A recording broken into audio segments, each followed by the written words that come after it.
Hello, this is a special episode as part of my revision lecture series for the 1C Edexcel British History course on 17th century historic Britain. And it, I think, serves as a sort of a useful supplement or intro to the second theme, which is the one about religion. And so whilst I'm going to do my usual set of 3 videos looking at each of the sub-themes, I just want to do a short sort of 15 or so minute outline of what I sort of call the Protestant spectrum. And so what I've kind of mentioned in previous lectures is that the religious aspect of this course can be quite tricky. The reason being is because we deal with essentially the post-Reformation world, and in particular with a sort of variety of different Puritan groups, and Protestant thought can be quite complex in nature. It doesn't refer to one specific group, it refers to a multitude of different groups, and in many ways there is a spectrum of Protestant belief, as opposed to there being sort of one single uniform kind of concept. The reason being, as I mentioned, the core principle of Luther's preaching, one of the kind of core ideas is that you have this sort of priesthood of all believers, and therefore people kind of read the Bible and search for the truth themselves and identify it. But obviously 10 people will find 10 different truths as they kind of go about reading. So it's much more kind of varied in their kind of range of ideas and beliefs. So what I want to kind of go over for this lecture is just sort of outline a kind of a semi-basic spectrum of the key groups that you will encounter as part of this course, and just a kind of few basic differences in terms of their key ideologies and doctrines. So you don't need to know in masses of detail exactly what each of these different groups believe, but I think there are a few key distinctions you should understand, just so that when you hear these names or read them, and kind of when you sort of encounter them in your textbook, your revision guides, etc., your notes, you just sort of know where exactly to situate them versus each other. And so the way I've kind of organized this spectrum that I've made is I've started off as a very basic two-way sort of spectrum, where on the one hand, or on the one extreme, you have Protestant groups that are essentially bordering on Catholic in terms of their beliefs. So on the one extreme, you've got groups that are essentially quite similar to Catholicism, which I'll go into in a moment. But then on the other end of the spectrum, and this isn't necessarily the opposite, but for this spectrum, I think it's quite useful to kind of establish these points.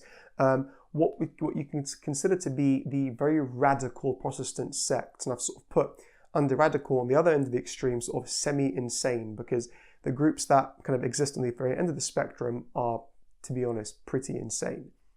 And then there's kind of all the different groups that exist in between. And so I'll sort of explain where these groups are in relation to one another, and then also a couple of other basic descriptors of their beliefs that I think are really worth knowing and understanding. So we start off on the far left. I think this is the easiest place to kind of begin with. I've put close, on the semi-Catholic side of things, I've put Arminians and Anglicans. Now, Arminians and Anglicans are basically, I want to say one and the same thing, but Arminians are basically defined as being ultra-strict Anglicans. So Anglicans are, in other words, essentially the basic group who subscribe to the Elizabethan settlement in many ways. I think that's the most basic description. And obviously, if you recall, the Elizabethan settlement seeks to combine key Protestant beliefs and doctrines alongside maintaining many Catholic traditions, things like bishops, etc., and a variety of others.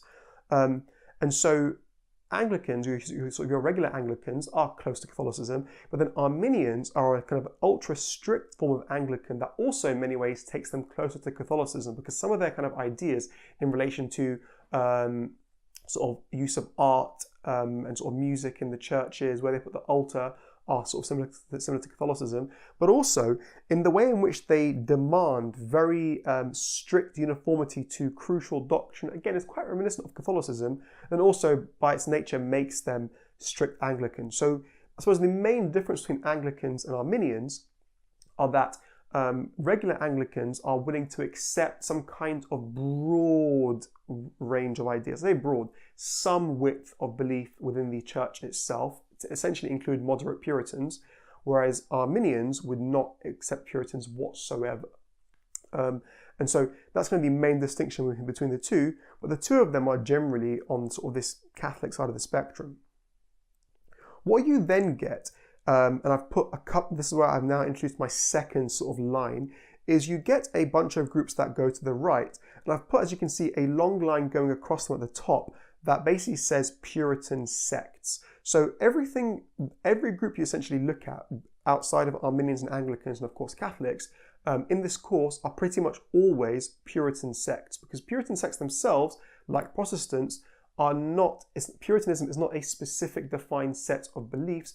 Puritanism or Puritan is simply a description given to people who believed that the Anglican or the Elizabethan settlement was too inclusive and therefore wanted to purify the church of Catholic doctrines or Catholic rituals. And so there are a range of Puritan sects that come about, and they vary in terms of how radical they are seen to be. So the sort of closest Puritan sect, I suppose you could say, to Anglicanism, and these guys tend to exist fairly well within the Anglican Church, are Presbyterians. So that's kind of the sort of the first group which you can sort of put on the straight after Anglicans come along. And so Presbyterians are sort of your very moderate Puritans. So they've got their own kind of set of individual beliefs. They are, of course, like other Puritans, Calvinists. In other words, they believe in predestination. They also kind of have their own belief about church government, but generally they're kind of considered to be quite moderate Puritans with a fairly similar church structure in ways to the Church of England. And again, the key thing is they do coexist and kind of survive within the Church of England, the Anglican Church. Beyond that, though, you start to get groups that get a little bit more radical. So the next group up are what are referred to as Independents / Congregationalists. I've sort of shortened it as Ind and Conga. So Independents and Congregationalists are, again, essentially groups that, and again, they're not particularly radical in terms of their beliefs, but they simply do not wish to worship within the established church and believe that actually you should allow people to have their own independent churches that exist outside of the main church. You'll often see, and again, what's worth clarifying here is, and I mentioned it I mentioned it in one of the lectures that I do, is you have this independent / congregationalist phrase. Independent is the original phrase that is given to them. Over time, they come to be known as Congregationalists. So the two are exactly the same thing, but Congregationalist is the later phrase used to refer to independents. And so at this point, you get every single group from independent onwards can now, and this is kind of the next distinction, can all be referred to as dissenters or nonconformists. So every group from independent and Congregationalists onwards, that now includes Quakers and Baptists, millenarians and fifth monarchists and ranters. Each of these groups are dissenters or nonconformists by choice. They actively choose to worship outside of the main established church and do not wish to be part of the Church of England. They want their own separate independent churches. They are by their nature independent. And so each of these groups are seen to be dissenters or nonconformists by choice. Now, you'll notice I've put a sort of arrow linking Presbyterians to them, because what happens is, and this is where things get confusing in part of the course, is Presbyterians do not wish to be dissenters, but at various stages of the 17th century, Presbyterians are forced to become dissenters. So there's two obviously main examples. There's between 1630 and 1640, due to the reforms of Archbishop Laud, they of course become independent, they become dissenters as a result. And then of course also from 1662 onwards, when again the Laudian reforms are reimposed, Presbyterian clergymen are basically once again ejected from the church. And so Presbyterians are forced to become dissenters after certain reforms, but the rest of these groups, Independents, Quakers and Baptists, millenarians, ranters, are dissenters and nonconformists by choice. Now, of course, as you kind of go down the line, you then see Quakers, Baptists, millenarians, fifth monarchists, and ranters. They're, of course, all on the radical side of the spectrum.